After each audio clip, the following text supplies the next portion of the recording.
Ya, pertama tentang pemantauan khususnya dulu ya. Jadi pemantauan khusus ini kalau dilihat dari sejarahnya, dari mulai misalnya memberikan warning kepada investor kalau sedang ada pemantauan sampai pada akhirnya sekarang dibuatin papan tersendiri.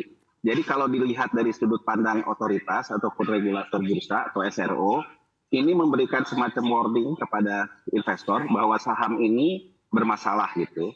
Tapi prinsip bursa kan begini ya Mbak, kalau kita ngomong prinsip bursa secara global itu sebetulnya governance, tata kelola, keterbukaan. Jadi ibarat artinya apa?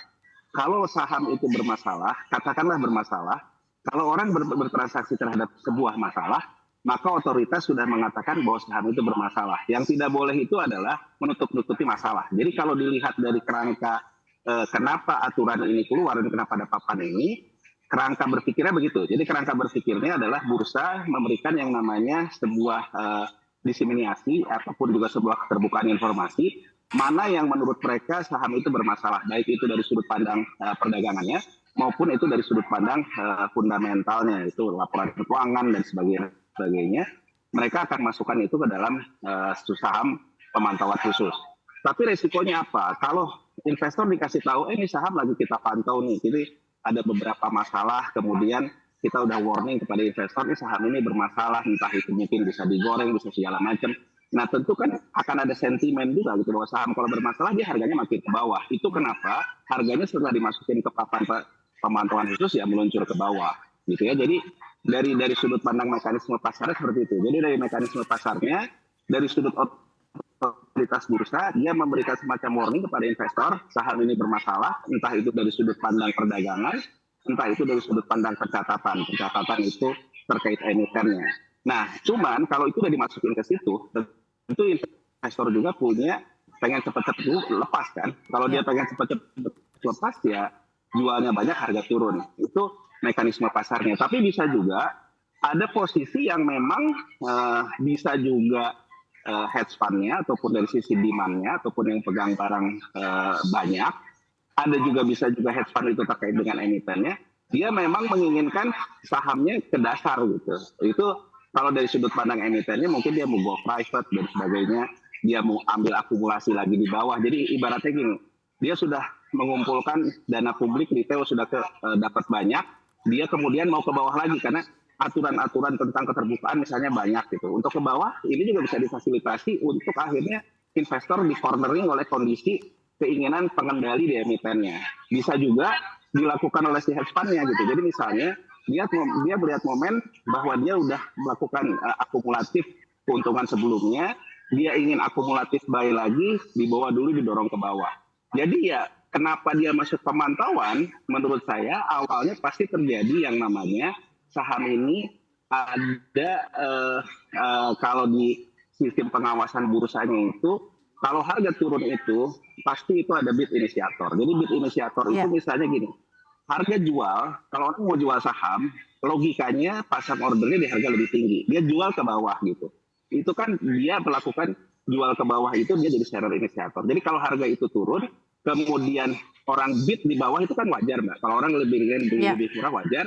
Nah tapi ada yang ngejar order itu ke bawah jual. Nah ini yang sebetulnya kenapa masuk ke dalam pemantauan khusus. Jadi biasanya ada alert-alert dalam sistem pengawasan di bursa yang menunjukkan ini ordernya ada inisiator yang memang menekan harga. Gitu. Baik, dalam hal ini sebenarnya apa dampak Gitu. untung rugi penerapan aturan ini bagi emiten-emiten yang ada di bursa efek domestik dan juga tentunya tentang kinerja IHSG secara keseluruhan, Pak Yanwar? Ya, satu gini ya, kalau yang kapitalisasinya besar mempengaruhi bursa, misalnya yang apa jumlah saham beredarnya besar, ambil contoh deh misalnya kayak GoTo gitu, itu kan besar banget gitu. Jadi kalau dia mengkoreksi ke bawah terlalu besar, itu akan berpengaruh kepada indeks gitu. Meskipun pada akhirnya akan keluar juga dari indeks begitu dia ke bawah. Tapi bahwa itu akan mempengaruhi pasar kalau dia floatingnya besar. Kedua, yang jadi masalah, investor kan kalau kayak gini tahu-tahu misalnya masuk ke pemantauan khusus, misalnya ketika masuk ke pemantauan khusus, katakanlah harganya masih gocap gitu. Tahu-tahu langsung jadi satu besoknya. Orang yang tidak sempat melakukan apa-apa ya akan kaget juga gitu. Jadi ini memang persoalannya dilema sih kalau buat otoritas bursa. Kalau dia tidak masuk ke ke dalam pemantauan khusus, dibiarkan juga di pasar reguler biasa. Sementara itu ada transaksi yang unusual gitu, ya dia tidak memberikan keterbukaan juga terhadap pasar bahwa saham ini sedang dalam kondisi yang dipantau secara serius oleh pengawas bursa. Nah, untuk emiten sebetulnya keuntungannya apa? Ya kalau emiten di mana-mana maunya performanya bagus. Kalau kita bicara corporate dalam artian capital market dari sisi capital market, dari sisi corporate. Di mana-mana orang perlu yang namanya kinerja. Kinerja kalau dia go public salah satunya sahamnya naik terus. Tapi pengendalinya belum tentu begitu gitu. Jadi kan saham itu kan pasti ada pemegang saham pengendali. Nah misalnya pemegang saham pengendalinya, dia misalnya merasa ada orang yang mau ngejar saham dia, ya dia pengen akumulatif buy lagi. Dia bisa juga gitu kalau dia kuasain saham beredarnya, dia turunin ke bawah. Korbannya siapa? Ya investor. Jadi investor sama investor sebetulnya. Investor pengendali emiten itu dengan investor retail. Kalau kita bicara corporate-nya, bicara emitennya, kalau bicara emitennya ya emiten harus punya kinerja saham yang bagus, kinerja keuangan yang bagus, sahamnya juga bisa diperdagangkan bagus. Tapi kan bahwa emiten itu kan barang abstrak gitu. Perusahaan itu barang abstrak gitu. Di dalam emiten itu kan ada pengendalinya, pemegang saham pengendali. Nah, kepentingan pengendali yang macam-macam gitu. Nah, ini juga yang harus dilihat. Kemungkinan terjadinya hostile takeover juga sih. Jadi misalnya gini ya, misalnya pemegang saham pengendalinya dia untuk melakukan ekspansi misalnya merepokan sahamnya, sehingga akhirnya dapat hutang ke si emitennya, gitu ya. Jadi emiten dapat hutang dari si pengendali melakukan peminjaman dengan menggadaikan sahamnya. Nah, ketika misalnya suku bunga sekarang yang tinggi naik, nilai tukar rupiah juga yang mulai melemah, dia akan kena call margin ya. Nah, kena call margin ini kan nyerahin sahamnya gitu. Ini juga bisa menyebabkan si saham ini sudah diakumulatif untuk hostile takeover. Nah, hostile takeover juga ini bisa mengakibatkan harga sahamnya jatuh. Investor retail dirugikan, iya gitu. Tapi itu bukan tujuan si emiten kan, tapi tujuan pengendalinya gitu. Kan gini, kalau emiten misalnya bleeding ya, bleeding dalam artinya berdarah-darah, dia kan solusinya cuma satu, tambah modal atau berhutang. Nah, kalau dia misalnya berhutang, kemudian pemegang saham yang nggak mau berkurang jumlah kepemilikannya, maka dia akan pakai sahamnya untuk meminjam hutang. Nah, kalau hutangnya kemudian menjadi men-take over si jaminannya, itu masalah buat pengendalinya. Tapi korbannya siapa? Ya ke harga sahamnya. Harga saham korbannya siapa? Investor retail di luar pengendali gitu. Tapi kalau kita lihat tujuan awalnya apa? Mungkin tujuan awalnya mengatasi masalah keuangan emitennya gitu. Jadi yang jelas ya emitennya kalau bisa sampai masuk ke sini, dari sisi emiten juga pasti ada masalah dalam hal cash flow dan sebagainya gitu. Baik, dalam hal ini sebenarnya bagaimana cara menghindari atau agar tidak salah pilih emiten yang memiliki potensi harganya bisa jatuh ke level satuan rupiah per saham, Pak, dari segi investor sendiri? Ya, intinya kan gini ya, tetap saja bahwa basic rule dari sebuah investasi adalah bahwa dia punya sustainability gitu. Jadi sustainability itu dilihatnya dari mana? Dari sebetulnya kalau kita mau lihat kemampuan si perusahaan menghasilkan return earning. Jadi return earning itu kan akumulasi laba ditahan yang memperkuat ekuitas dia di neraca. Jadi di sisi ekuitas. Nah kalau return earningnya masih kuat, kecenderungan si perusahaan itu untuk ekuitasnya menjadi negatif, itu kecil. Nah kalau ekuitasnya tidak akan negatif, nah kemungkinan saham itu kalaupun juga terkoreksi itu nggak akan sampai meluncur ke Rp1. Paling hanya persoalan-persoalan teknikal karena turun naik gitu. Jadi tetap saja menurut saya rule yang harus kita lihat adalah return earning, kemampuan rasio return earning ataupun laba ditahan dalam neraca di sisi pasifa di kolom ekuitas. Kita harus perhatikan dulu gitu. Return earningnya bertumbuh atau sudah mulai digerogotin. Nah kalau sudah mulai digerogotin berarti kan sebetulnya ekuitasnya sudah mengalami negatif. Karena kenapa? Karena beban hutang yang di atas ekuitasnya sudah mulai meningkat. Nah itu mesti mulai aware tuh. Misalnya kita ambil contoh kayak Waskita gitu yang sekarang lagi ribut. Waskita kan kalau kita lihat dari awalnya ada persoalan return earningnya yang terus menurun kan? Karena beban hutang yang tinggi. Itu satu patokan.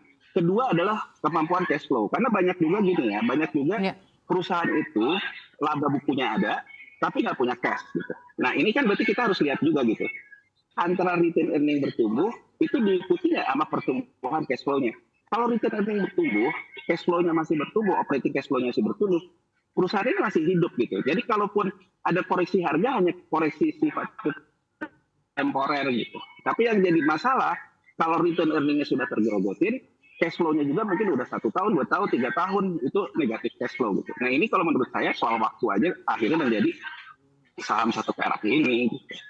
Baik, lantas ke depannya apa yang sebenarnya perlu diperhatikan investor ketika melihat deretan-deretan dari saham yang mereka itu melihat sudah mencapai ke level papan pemantauan khusus tersebut, terutama bagi deretan-deretan saham yang mendekati Rp1 per saham atau bahkan sudah Rp1 Pak untuk harganya sendiri. Gini, kalau dia tipikalnya adalah pengambil resiko ya, bermain ke bawah ke Rp1 ini, sepanjang likuiditasnya masih ada, ini orang bilang yang namanya saham gorengan gitu. Nah kalau misalnya kayak gitu, ya belilah akumulatif buy di harga ini, karena mungkin di kemudian hari akan ada yang ngegoreng ke atas. Jadi, tapi kalau yang repot itu kalau dia udah kekunci di 1 perak. Jadi di 1 perak itu kekunci, udah gitu emang nggak ada likuiditas gitu. Jadi udah nggak ada pergerakan. Tapi kalau masih ada likuiditas, masih ada yang ini itu ya saham gorengan. Nah, tinggal kita pilihannya mau hidup dari gorengan atau enggak gitu ya. Jadi artinya yang repot investor adalah kalau dia telat keluar gitu. Telat keluar, tahu-tahu pas di 1 perak benar-benar dikunci gitu. Benar-benar dikunci nggak gerak lagi. Kalau nggak gerak lagi memang kemungkinan entah itu hostile takeover, entah itu memang mau go private si pengendalinya. Jadi entah itu mau ada yang, kalau mau ada yang hostile takeover masih lumayan loh. Tinggal tunggu nanti yang hostile takeover masuk, dia akan ada corporate action, mungkin akan naik. Ya. Tapi yang repot kalau go private pengendalinya. Kalau pengendalinya go private, di 1 perak kekunci terus, jadi saham tidur. Nah udah, Ya. itu wassalam kan gitu. Tapi kalau misalnya karena ada hostile takeover ya mungkin akan nunggu corporate action berikutnya. Yang repot adalah begitu di 1 peraknya itu berhenti jadi tidur.